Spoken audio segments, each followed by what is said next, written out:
Vous savez pas les autres? Vous n'avez pas une petite idée?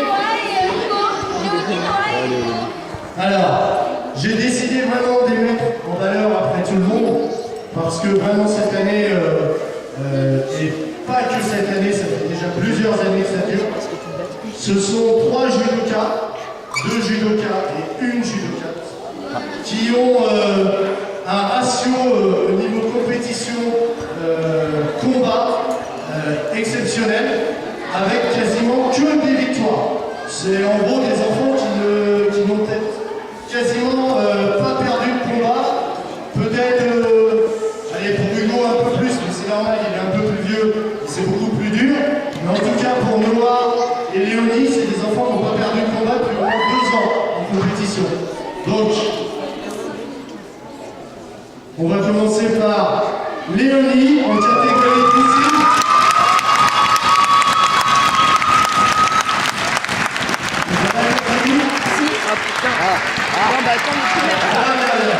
Voilà, cette année la tradition c'est les mamans qui vont mettre leur coupe à leur enfant. Donc, Léonie Blanc, je peux vous dire qu'à son âge, même dans la région, des fois on vient me voir et on me dit Fred, la petite Blanc, elle fait toujours du judo à Sauzé.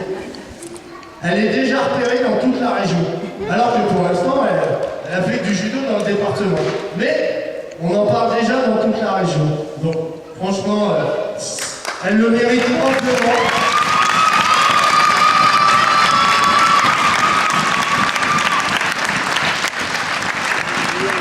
Et puis, non seulement elle est très forte, elle a très bons résultats, mais elle a aussi un comportement exemplaire sur le tatami. Elle vient souvent encadrer les petits avec moi. Je pense que Léonie, elle se lève judo, elle mange judo, elle dort judo. Je ne sais pas ce qu'elle fait pas sans faire du judo. D'ailleurs, je crois qu'avec Noah, ils ont un plan pour monter un tatami dans leur garage.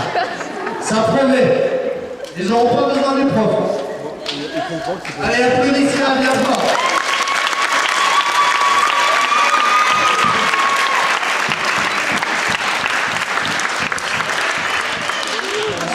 Tu peux rester libre.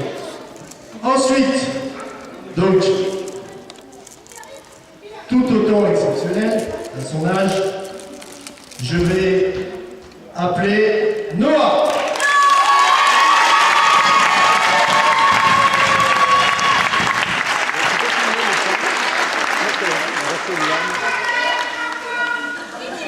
Alors, Noah, lui, il est connu aussi dans toute la région. Alors lui, on dit lui, Fred, qu'est-ce que tu leur donnes à manger à Sauzé? Il est... je crois qu'il n'a pas perdu un combat depuis 2 ans, ouais, et voire même plus.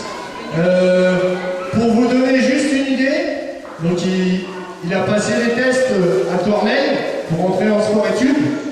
Et moi, je connais très bien le responsable du sport-études, qui sera leur futur entraîneur et qui est le responsable du pôle espoir de Tours. Et pour l'entrée en sport-études, donc il y a l'entrée en 5e, pour les enfants qui passent minime et qui rentrent en 5e, l'entrée en 4e et l'entrée en 3e. Juste pour vous donner une idée, Laurent Diès, qui est le responsable du pôle espoir, qui a fait passer les tests de judo pour l'entrée en sport-études, il l'avait mis premier devant les 4e et devant les 3e, qui sont déjà des minimes ou des cadets. Mais c'était son premier choix et il voulait vraiment que ça soit lui en priorité. Il a mis, c'était sa priorité au niveau du judo cette année pour le département, pour l'entrée sur le sport-études. Donc ça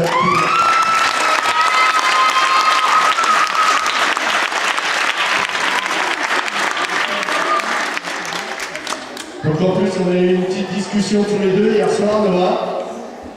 Je lui ai glissé 2-3 mots dans l'oreille. Je pense qu'il a bien entendu mon discours et je pense que je peux lui faire confiance.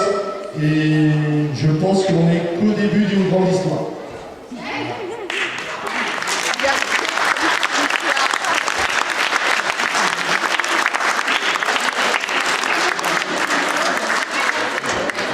Et pour finir en beauté, je vais appeler Hugo. Hugo Savot.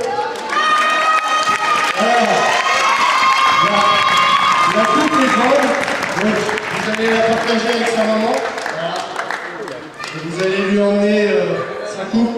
Alors cette année, s'il y a bien un enfant qui mérite d'être en haut du podium, et tout en haut du podium, c'est bien Hugo Savot. Alors moi, ce qui me fait plaisir, c'est que dans le judo, on dit toujours le poids, le gabarit importe peu, et le principe du judo, c'est que les plus petits peuvent faire tomber les plus gros, les plus lourds. Et Hugo, il fait 38 kilos. Bon, il s'est battu toute l'année pour rester à 38 kilos. Mais comme toi, même en mettant un petit gabarit de 38 kilos, pardon, on peut devenir un très très grand champion de judo. Donc Hugo est champion départemental de judo, 3e au championnat régional. Et surtout, il est champion interrégional de judo.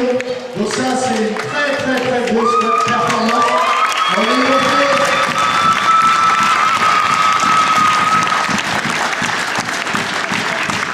Et je peux vous dire que, de par mon expérience de judoka en tant que compétiteur, en tant qu'enseignant, il a fait une compétition au championnat interrégional digne d'un judoka de haut niveau, où il a commencé doucement, même un petit peu difficilement, et plus on avançait dans la compétition, plus il montait les tours, 8e, quart de finale, demi-finale, finale, et plus il était fort.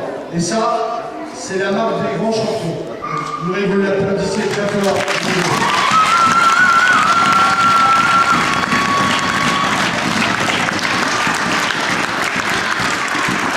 Et je voulais vous dire qu'il avait gagné aussi le tournoi national de l'île de Léon.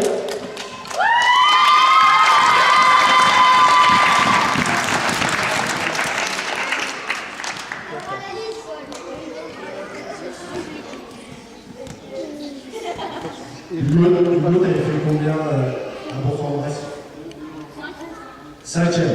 Donc 5e aussi au tournoi là, international de Bourg-en-Bresse, puisqu'il y avait des étrangers qui combattaient. Et Paul, toi debout, puisque toi tu avais fini 3e, je crois, au tournoi international de Bourg-en-Bresse.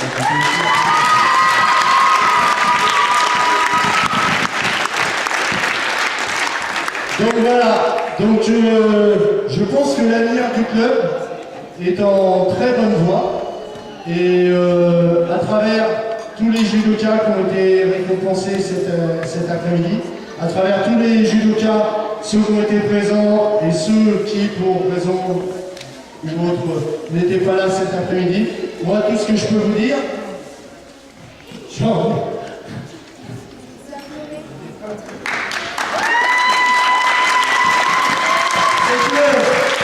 j'étais super judoka et je suis super fier d'être votre prof.